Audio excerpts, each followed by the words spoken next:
Well, good morning. I'm Dr. Julia Royston. This is the day that the Lord hath made. We shall rejoice. We shall sing. We shall be glad in it. I was glad when they said unto me, let us go into the house of the Lord. And sometimes that's a physical church, sometimes that's a building. But where the Spirit of the Lord is, there is liberty. And He is omnipresent, so He's everywhere at the same time. So, blessings to you all. I trust that you're doing well, and it's amazing how God works. Um, because I had something totally different to talk about, and he decided he wanted to change it. So I'm walking in the flow today. I'm walking in what he gave me, and he said, "For in Him we live, we move and have our being." So our whole being is centered around Him, and I've used the scripture many, many times, but this is the basis for today. I gave you what He gave me, Acts 17:28. So um, he said, stay addicted to God, period. I'm Alpha and I'm Omega. I'm the beginning and the end. Now, in my mind, I'm like, okay, addiction is associated with so much horrible things, so many bad things, so many horrible situations. When you say, abuse and all type, I mean, you can be addicted to many things. But he said, stay addicted to me, stay connected to me. So let's define this addiction. Addiction is defined the state of being compulsively, you can't help it, committed to a habit or practice, or to something that is psychologically or physically habit forming. So God can be habit forming, and He wants us to form a habit, a healthy, balanced habit of seeking Him, staying connected to Him, praying to Him, let Him lead you and guide you. Now, we have a prime example of a healthy, balanced addiction with Jesus. Jesus was eating, Jesus was in the market. He didn't have two extremes. Our first pastor, Bishop Schultz, said, get in the middle of the road and walk it. You want to be balanced. And addiction, even though that looks like it swings too far, I'll just say this: addicted to God with balance, in His balance. Because there'll be sometimes He'll say, because we've seen His word. So we know there's balance. That sometimes we have to sleep, Jesus was sleeping. Sometimes we have to eat, Jesus was eating. Sometimes Jesus was with His friends. Sometimes He went away by Himself. He needed solitude, away from the multitude. Sometimes He was teaching on His job, teaching and preaching. Sometimes He was with a small group in Martha, Mary, and Lazarus's house. And sometimes, so there is balance with this. So I don't want you to think He's just telling me, and I'm just telling you that this addiction is so far fetched that, now unless He calls you to this, being a hermit in a mountain in a cave by yourself, if that's what you call to, fine. But in Him I live and move. It also comes with balance, because sometimes I have to wash clothes, and sometimes I have to do dishes, and sometimes I have to go to work, and sometimes I have to pay bills, and sometimes I have to sleep, and sometimes I have to eat, and sometimes I have to go to the doctor, and sometimes. So it's a balanced addiction. But the primary goal here is to be focused on Him, period. He said, I'm the Alpha and Omega, I'm the beginning and the end. I got this. But you have to focus on me. And sometimes we say, uh, hold on, I did something. Hold on. Turn this trainer. I worship and trust Him, but it's got a limits on it. I worship and trust. Oh, I worship our church. We got songs about it. Trust and obey, for there's no other way to be happy in Jesus but to trust and obey. As long as it's convenient, as long as it's, and you want to move a crowd, God's got a blessing with your name on it. That'll move a crowd. That'll move a crowd. That will get it going. Oh, He's going to bless. He's going to, He comes with benefits, and he does. He comes with great blessings. And he comes with great benefits. And we love all the benefits. And we worship him and we thank him. And he said he was our Jehovah Jireh. It's not like, we get blessings and benefits and he hadn't promised that. No. He's promised it. He's going to give us this. He's going to provide for us. He's our Rapha. He's everything. He's our healer. He's all of those things. He's everything we need. Mother Breckenridge is saying he's everything. He's everything to me. He's everything to me. Because I have found him to meet all my needs. But I can't get just addicted, like he warned the multitudes. They get addicted to the loaves and the fishes and the provision and the blessings. And then forget that he has a higher purpose. He has a plan, and that's supposed to be destiny for us to fulfill. There's something else that he is intended for us. It's just not just to feed us, we got work to do. We got something to do. We have there is a higher calling and a purpose and a plan. So therefore, even though we enjoy the blessings, the good side, we don't necessarily enjoy the process, the purpose, the plan, sometimes the methods. So we can get addicted to the ways and the methods and the resources. Sometimes great opportunity comes, and I've been a victim of that, and then he has to remind me and pull me back. So we get addicted to his ways. Oh my gosh, the check came in the mail. Oh my goodness, the opportunity came. Oh my goodness, I didn't even fill out an email, and I've had all kinds of things. We could be here all day, and I could tell you all the many times that when I was in grad school, my director came to me and said, "Sign this paper." And I'm like, what am I signing? And I don't have to fill out nothing else. He goes, no, you're getting the second. I'm making sure that you're getting the second half of the Lyman Johnson Scholarship to pay for the rest of your graduate school. My parents took care of the first semester, and I worked and paid for my little bills. And then the Lyman Johnson Scholarship took the rest. Yay, wonderful. But I can't get addicted to that way, because that don't necessarily mean that's going to happen the next way. Because that was my first master. My second master's came, and I had to pay $12. Now, to me, that's a miracle. I still had to pay for books. But the second way he did it for my second master's is I was on staff at Presentation Academy, which was owned by Spalding a university at the time. And so I was considered a staff member. So one of the benefits and the blessings was that I still had to go to class. I still had to pass the test. I still had to turn in all the assignments, but I only had to pay the registration fee, which was $12. That was a miracle. But I couldn't get addicted to the ways because there wasn't a Lyman Johnson Scholarship at Spalding. That wasn't the method he was going to use for me to get my second master's degree. And that when my money said, there's no way I can go to Spalding. But he said, yeah, I'm going to make a way for you. You're going to go it this way because you're going to be on staff. And you're going to be able to get that master's that's required for you because you need that education, but to do this and to do that. And so, therefore, I can't get addicted to the one method and the one way. And I think that's where we get the addiction to the lab, because if he doesn't work it this way, if he doesn't use that method, if he doesn't use that resource, he doesn't speak to that person, then it ain't God. I remember, moving and listening to God and him saying you had to do certain things. And my friends and people that I knew then, they were like, I ain't never seen that before.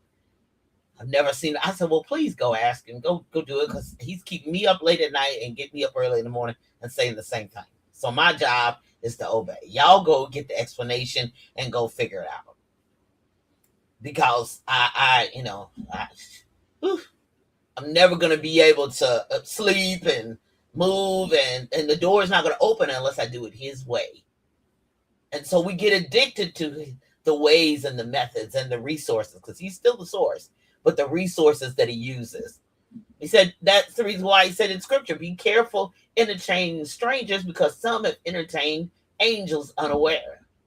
So you have to be careful, because you just never know. They may not look like you. They may not talk like you. They may not dress like you. But this is the way God is intended to bless. And you're like, no, it don't look like what I thought it looked like. But you have confirmation in the word. You have another prophecy that confirms, because that's what prophecy should do. It should confirm what he's already said and what he's bringing. But because it don't look like what you said, what you thought, or what he's done in the past, and the ways he's done it in the past, well, look at scripture. Speak to the rock, point out the rod, put your foot in first. All kinds of ways. Nope, go dip 7 times, Layman. You want to be clean? Go dip 7 times. Nope, I'm going to spit on the ground and create mud and put it in your eye.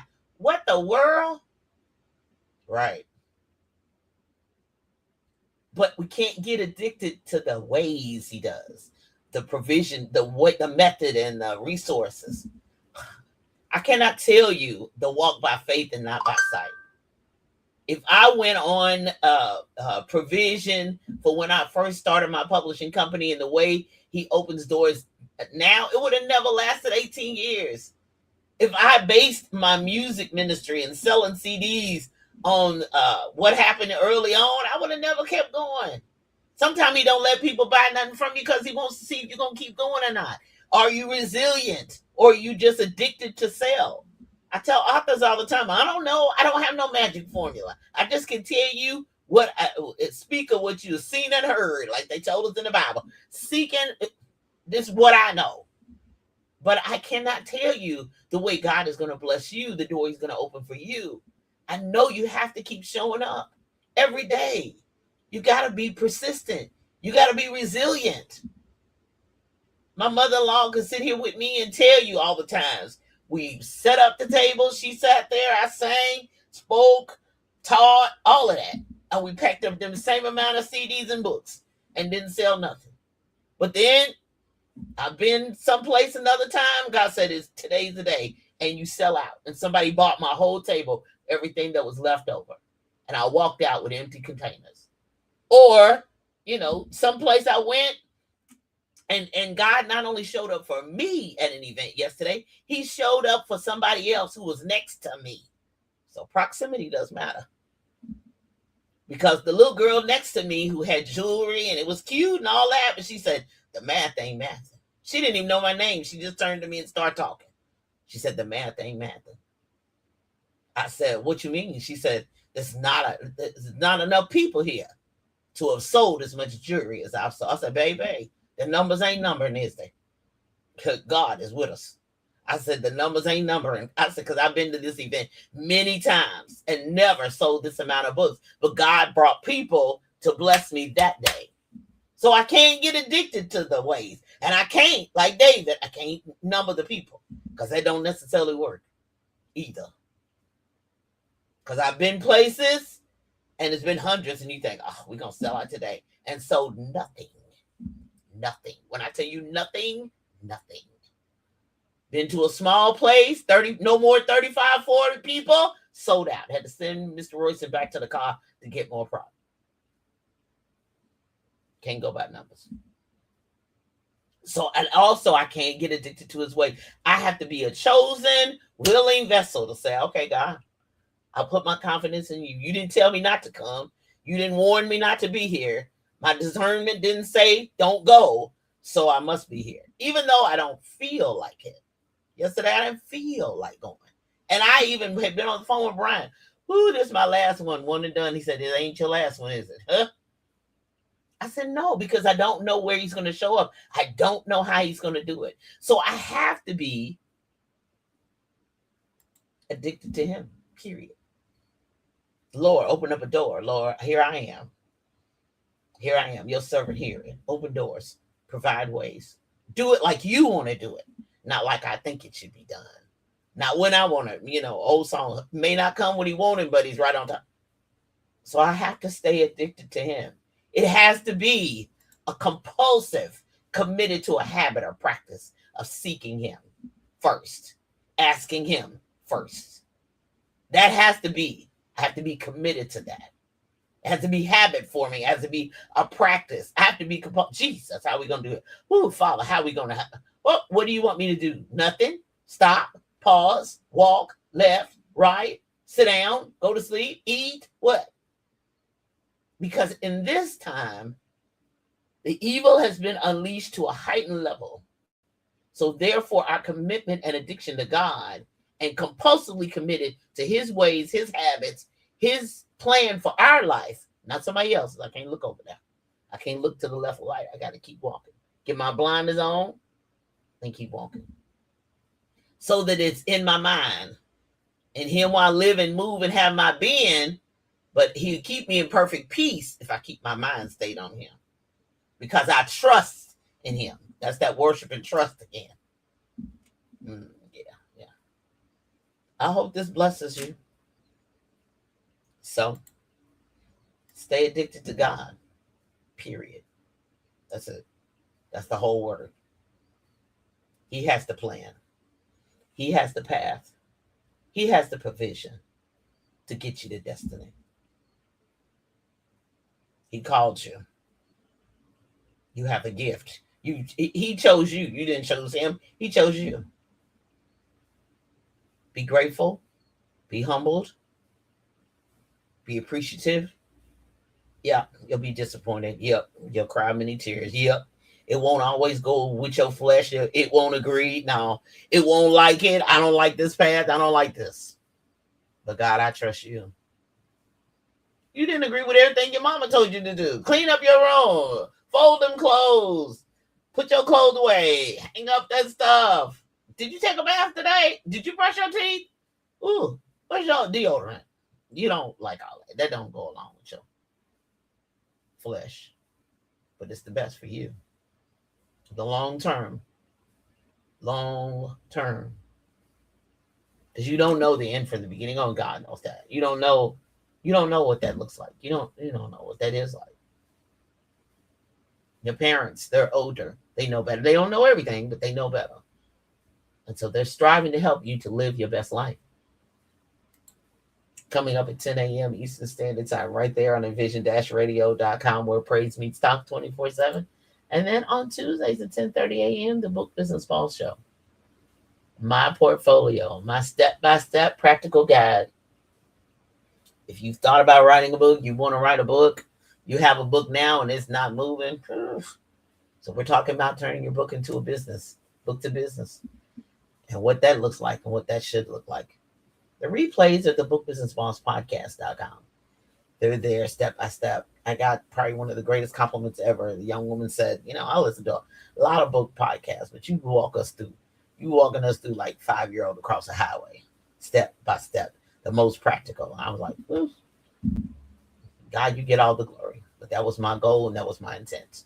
So listen up, reach out, subscribe, get all the new updates, even some of the episodes from season 5. It's where we are in now. I can't believe it. But we're in season 5. Time keep on slipping into the future and keep on going, don't it? And so bookbusinessbosspodcast.com. More to come. As it gives it to me, I give it to you. And to find Julia Royston books, go to Next Chapter Bookstore and Gift Shop in Ben's Boys, located at 2711 Grandview Avenue in Greensboro, North Carolina. Be sure you can get you some Sunday dinner too. It'll bless your whole life. And When I See Me Children's Book Fair, Ms. Valerie Lewis Coleman, check her out. Find her on Facebook. Also, When I See Me .com. Check out her website too as well. I need to double check that. She had about 5 spaces for her children's book fair. No, I have a conflict. I'm not going to be able to be there, but her children's book fair. So if you have a children's book, reach out to her to be a part of it. She had 5 slots when I checked with her on last week. So double check. She might be sold out by now, but be sure and check her out. Also, theamazingcorner.com, online bookstore and mobile book fair. They have several book events that are coming up. So that's in the Delaware, East Coast area. And then check out their store online too as well, theamazingcorner.com. Coming up. So, of course, about all of the websites that I've relaunched. Hopefully you visited there. If you haven't, taken the time to take a look, be sure and go to bkroystonpublishing.com, royalmediaandpublishing.com, the Royston Children Bookstore.com. That's only children's books there. And RoystonRoyalBookstore.com is where the adult books are too as well. So visit there. And then, of course, oh gosh. And then, of course, me and this new fangled uh, thing with turning the timer on. Uh, also, there we go. RoystonTrainingAcademy.com and JuliaAKRoyston.com. And you know, that's where all my online stores have been. Links to all my sites. So JuliaAKRoyston.com. That has my bio there, Mr. Royston's bio there. RoystonTrainingAcademy.com is where all my classes and things of that nature are. So be sure and visit both of those. Now, speaking of classes, Thursday, April 23rd, this week, write that book now. So you said, oh, I want to write a book. I don't know how to get started. Let's do it. Let's get started. Thursday night, April 23rd, write that book now. To register, go to RoystonTrainingAcademy.com. That's RoystonTrainingAcademy.com. So I trust that helps you and blesses you. Also, when you go to JuliaAKRoyston.com, that review, prepare, execute, repeat, free download, checklist, and you can purchase the book, and you can also purchase the course. So if you're in business, want to be in business, thought about having business, you know, what are some things I should be looking for? I'm in business now. What do I need to improve on? That review, that's what I do each week. That's what I do every month. That's what I do every quarter. I do at least 2 to 3 times a year. You got to do it. That keeps everything in line. I don't care what you're selling. It's me, of course, I'm books and publishing and all that. But there are certain basic tasks, duties, skills, systems that all businesses should have. Email lists. Do you have a landing page? Do you have somewhere where people can buy online? Yeah, we love in person. God knows I do. But do you have an online presence where people can purchase from you directly online? So those are just 3 or 4 of the 25 things that I give you in the checklist, free download, or you can purchase the book or go through the class. So if you have any questions, go to JuliaAKRoyston.com, download the free checklist, and then we can have a conversation. Always, if you need to find me, the best way to do is schedule a conversation at talkwithroyston.com. I trust that you're blessed on this Sunday morning. Have a fantastic week. Have a great rest of the month. April is almost over. April's almost done. So second quarter, first month, shush, we running toward third quarter. But God is good and he's with us. He wants us to focus on him, stay addicted to him, period. And then he's going to get us to where he wants us to be. He's going to make sure that we're taken care of, provided for, that we learn the lessons we need to learn, and we're able to be all that he called us to be so that we can live our best life, the abundant life that he died, rose, and coming back again to get us. You all be blessed. I'm Dr. Julia Royston of BK Royston Publishing, Royal Media and Publishing, the Book Business Boss Consulting, as well as For the Kingdom Ministries, where my job is to build people so that we can build the kingdom. You all be blessed. Until next time. Bye-bye.